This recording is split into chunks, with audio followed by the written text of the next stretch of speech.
Diwali festival. We're very happy that you're all here, and we're going to speak a little bit on the spiritual meaning of Diwali. Om Jnana Timirandasya Ganagana Shilakaya Chaksur Udmilitam Jena Tasmai Shri Gurave Namaha. So, actually, Diwali is celebrated all over the planet. Thank you. That's okay, dear. Thank you very kindly. It's no problem. So Diwali is celebrated all over the planet, and in a lot of different cultures even. And there are actually different reasons why people celebrate Diwali. Some people focus on Lakshmi Devi, the consort of Lord Vishnu, Lakshmi Nrsimha, Lakshmi Narayan, she's the consort of the Lord. Some people concentrate on Bali Maharaj, he's related to Diwali. But tonight, I'm going to speak on the main reason Vaishnavas, or devotees of Lord Sri Krishna, celebrate Diwali. And I think that, oh, by the way, is anybody here for the first time ever? Una is, and anybody else who wanna? And oh, you're here for the first time. Wonderful. Where do you live? Oh, okay. But I think that a lot of you, maybe not everybody, has heard of the Ramayana, and a lot of you know it, possibly better than me. But the Ramayana is very ancient of India, and our history of our planet, and actually millions of years old, and it explains how the incarnation of the Lord Ramachandra and was the king of, or the emperor, and his wife Devi. And what happened is there was some intrigue in the palace, and he got banished so that he had to spend 14 years in exile out in the forest. So he could have changed that, but he didn't. He said, I'm going to honor this. He's known for his integrity and honesty and everything like that. He's an incarnation of God. So the strict following of dharmic rules. So he went in for the 14 years of exile, and his wife went with him. His brother, one of his brothers, Lakshman, would not separate, so he went with. And along the way, they met Hanuman, who stayed with them, and there was a lot of suffering involved because Lord Ram's wife, Sita, was stolen by the great Rakshasa demon, Ravana. And she was held captive for months.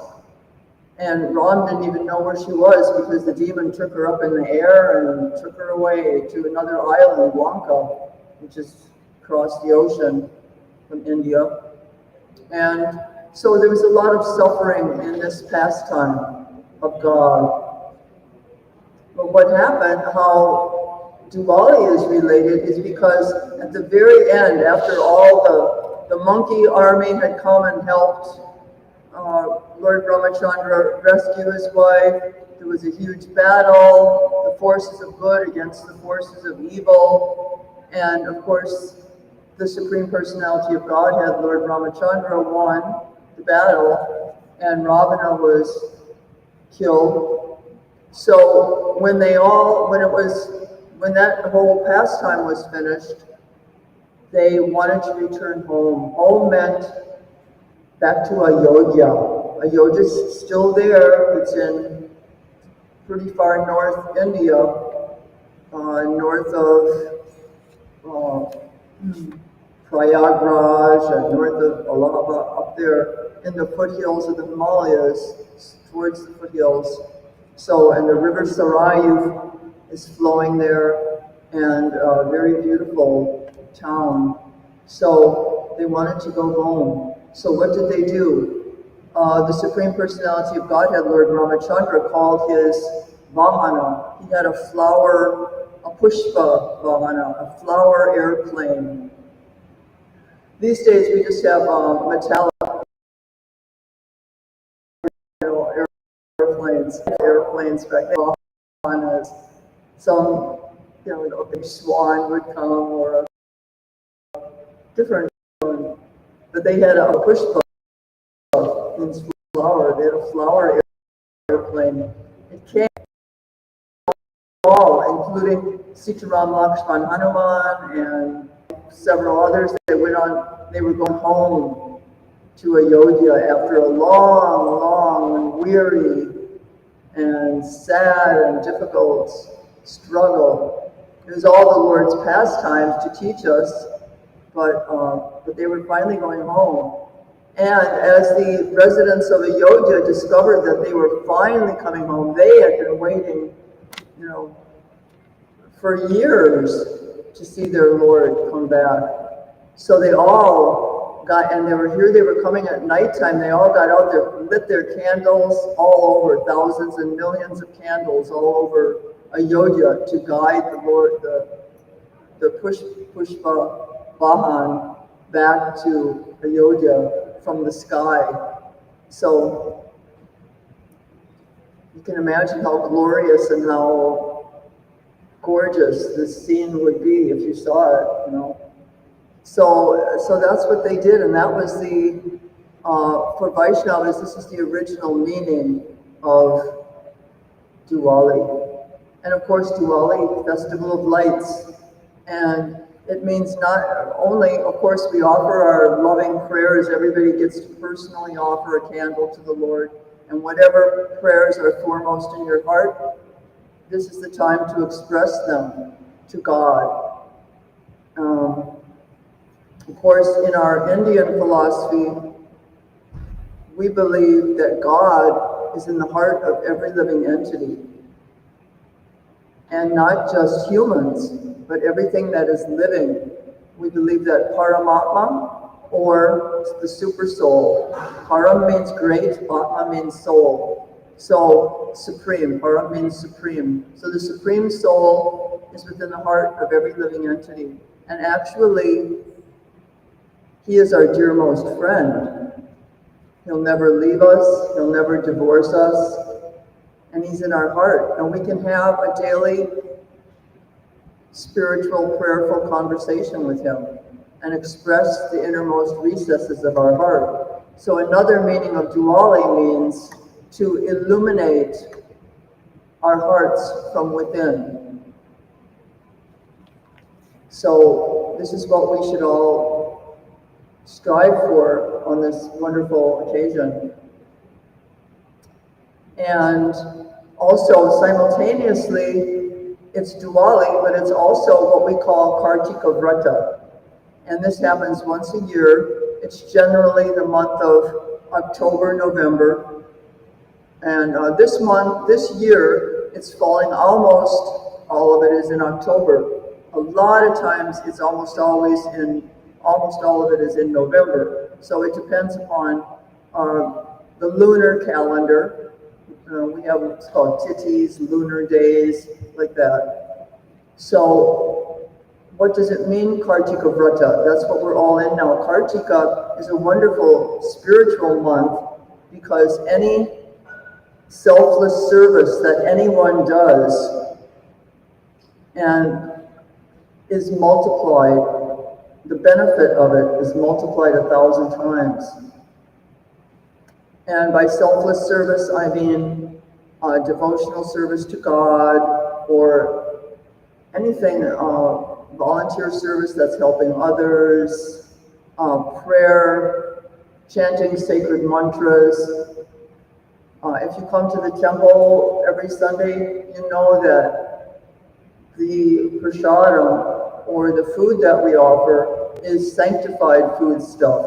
So by eating that, it's very purifying to our entire being because it helps to raise our consciousness and get rid of karma, negative karma from our life.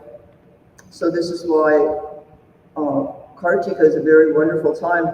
And if people that go to a holy dham or a holy place during Kartik, instead of the benefit being multiplied 1,000 times, it's multiplied 1,000,000 times.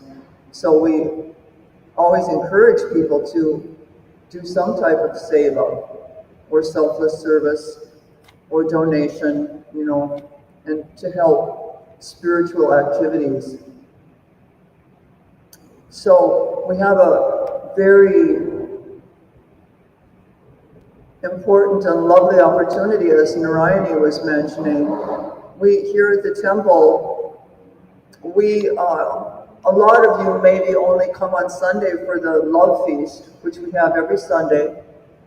And if you didn't know that, who's ever here, please come every Sunday. But also every day we have programs. We have lectures every morning, 7 days a week, also in the evening. And throughout the day, a lot of people can only come during the week. So we have members that just come during the week also. But any of you can come at any time to the temple and drop in just for a few prayers, drop in for some spiritual serenity to enter your heart. The material world can be a cruel or difficult place. Just driving in Miami can be frustrating sometimes. When I joined here in 1974, I joined this temple.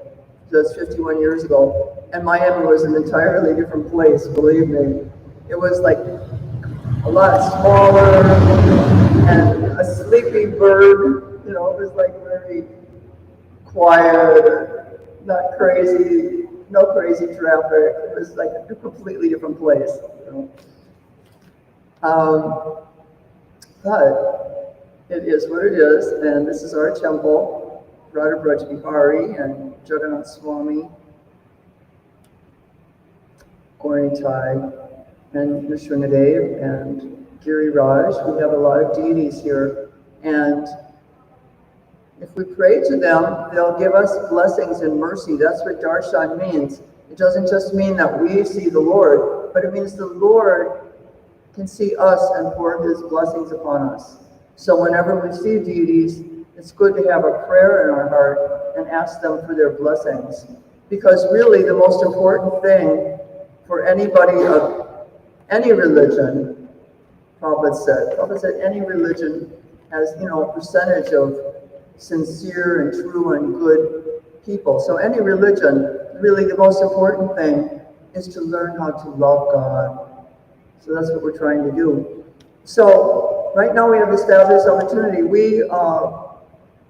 Our head priest is Dharma Prabhu. He's been here. I came in 74. Dharma was here much longer than me. I mean, a few years longer, so he's been in the Hare Krishna movement 55 years, imagine. And he's our head priest. And they make 5 offerings a day, 365 days of the year, except for on Sundays they make 6 offerings. So it's every Sunday, every day, 24/7. And in our deity kitchen, our fridge is starting to spoil the food. It's not working properly. It's quite old. And by fridge, I just don't mean like a household fridge. I mean a restaurant type stainless steel, like this wide, and that kind of fridge. So we're getting a new one. It roughly costs wait a minute, let me get my glasses. $3,500 was the original price? Oh, yeah, it was $3,500, and then some kind congregation member, a lady, donated 1,000. So our balance that we need is about 1,500. So if anybody would like to donate anything, at all. Means we need, just to break it down, we need like 2 donations of $750, 5 donations of $300, 10 donations or 10 donations of $150, or whatever people. So if you want to give something large or small, it's all appreciated, and you get a lot of benefit for giving on Diwali or during Kartika Vrata like now. And we have 5 ways of paying. You can pay with Zelle, through the bank, your bank, pay with donations through PayPal.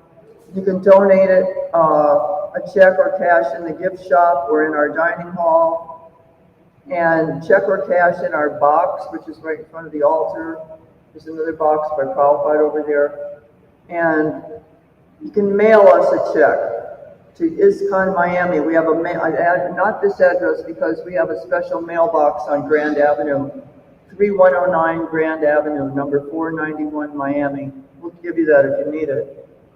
But if you donate, make sure you put, this is for the fridge. This is for the refrigerator, okay? Because we want it to go to the right department, and we really need it, and we really appreciate it if anybody can help. That would be fabulous.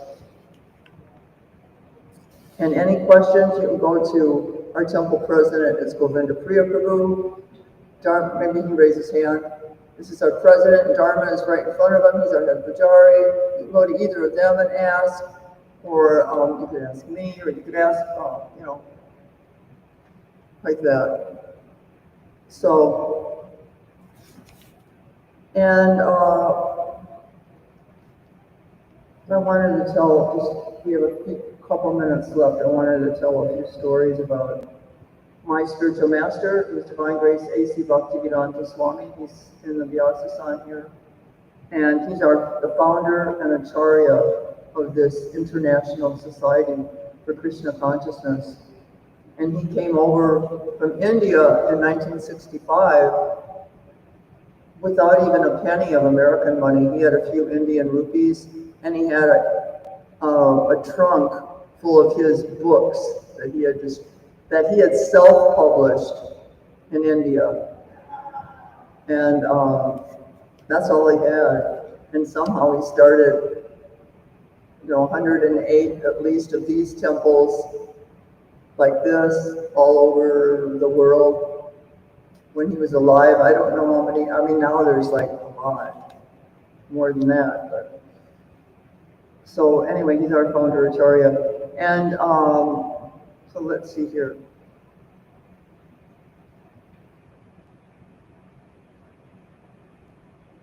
So somebody asked,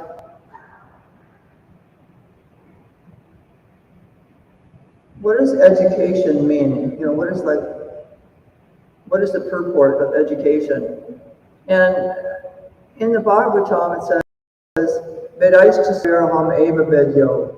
It says that Lord Krishna himself, or God says, by all the Vedas I am to be known. Indeed, I am the compiler of Vedanta, and I am the knower of the Vedas. So actually, Prabhupada's told us that if one understands Krishna and takes shelter of his lotus feet, he's the biggest scholar. That's what he says. And also in the Bhagavad Gita, they say,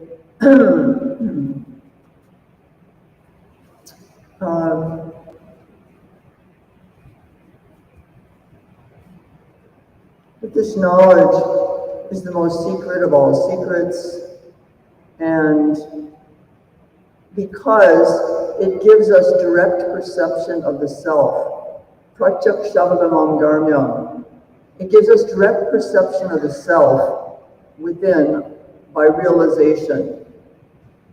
What does that mean? It means that actually it teaches us that our real identity is not this material body. We're not the body.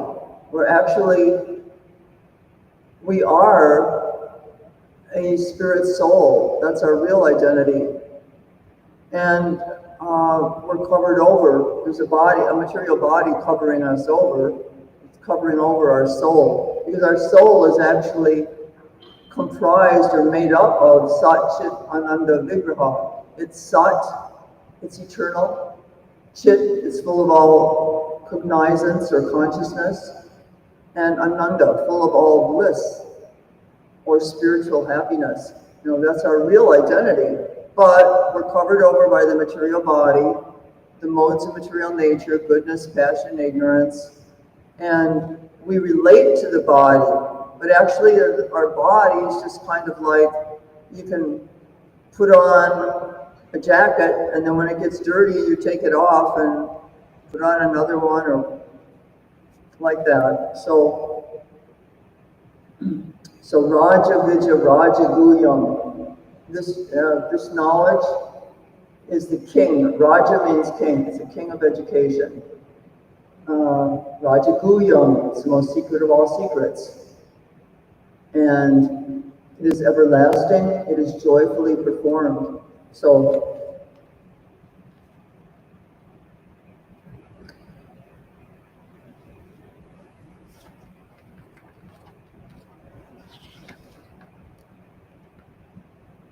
I had my god sister Purnamasi. She used to live up in Alachua, which is up by Gainesville, and but then she was living like very early in 1972. She was living in Los Angeles, and Prabhupada was visiting, and he mentioned in the morning lecture,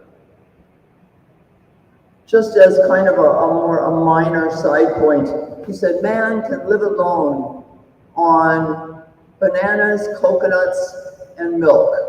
He made that point, So she was helping to prepare his lunch every day. So she thought about it, and she said, "Bananas, coconuts, oh, I know what I'll make. I'll make them a fruit salad with bananas, coconuts, and whipped cream, because that's made from milk." Okay, so she did. She made that up. And then every day for lunch, they make, like here we prepare Raj Bhog to offer on our altar to the deities. We make rice, dal, some type of bean or legume soup, dal, and salad, pakoras, sometimes puris or chapatis, kachoris, like that. So many different juice, fresh juice, so many different items, So they were making Prabhupada in LA a big, lunch like that every day. But she made also this concoction of bananas, coconuts, and whipped cream. So when they brought Prabhupada's lunch that day, he didn't eat any of the regular stuff. He only ate 2 bowls of her whipped cream, bananas, and delight. Whipped cream delight, coconut delight.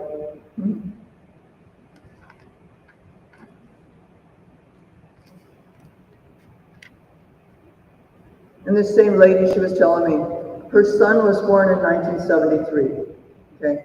And they had to wait. They were waiting, they wanted Prabhupada to give the child a name. And they waited several weeks because Prabhupada wasn't in LA at that time, but he was coming, so they just waited. And so they just called the kid, because he didn't have a name yet, so they called him Das, which means servant. If you notice, a lot of us, the men have the name Das and the ladies Dasi. So they call the kid Das. Das means servant of God. So then Srila Prabhupada telegrammed them from India, from Bhubaneswar, and he said, the baby's name can be Nanda Nanda. So they gave him that name. And then in 1975, Prabhupada stopped in LA on his way to Mexico, and he told his servant, Shruti Kirti, call Nanda Kumar. Nanda Kumar is the father of Nanda Nanda and the husband of Purnamasi, So call Nanda Kumar to my room. And then Prabhupada offered each of them, Shruti Kirti, who had just had a child, and Nanda Kumar, gave them $50 each and told them, to give it to the babies, And Nanda Kumar would not take it. I cannot take from you, Srila Prabhupada. You are my guru. I should only serve you. Srila Prabhupada said, this is for your sons. I can give to them, but not to you, because you are my disciples, and you must give everything to me. But he could give to the kids.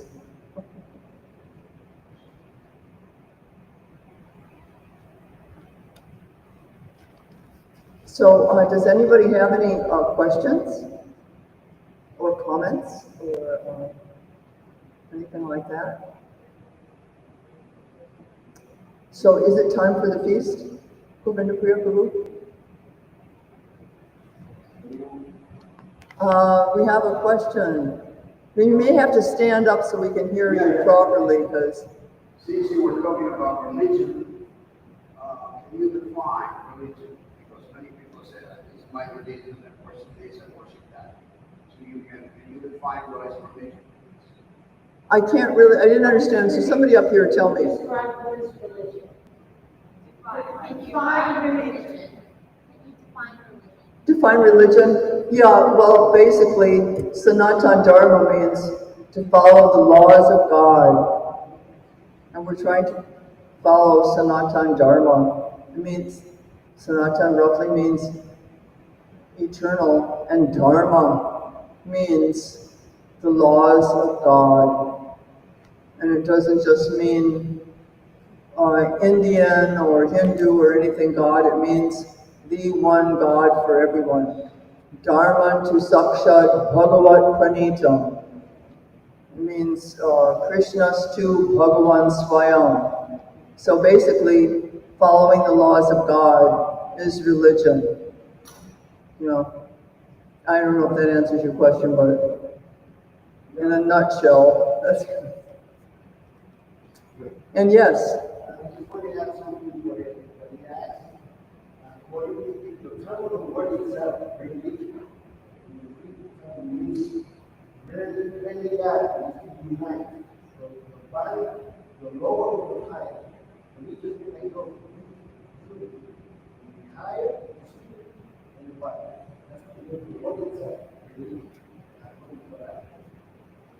Okay, was that a question or just a comment? Comment? Okay, thank you.